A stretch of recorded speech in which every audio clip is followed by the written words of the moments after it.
Class 1. Today I am going to recite a poem of wonderful nature. Nature is my dearest friend. With her fun will never end. Sun above and grass below. With her dance and flowers and glow. Breezes but so happily. Birds are sing from tree to tree. Clouds are floating a sky so blue. Winds that blow and tickle too. Rivers gurgle cool and bright. Stars come twinkling every night. Mountains tall and valleys deep.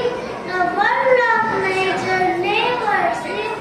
I walk, I run, I jump, I play.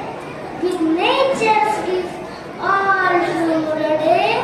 So I promise loud and clear, keep the earth both side clean and dear. So I love my nature very much. The God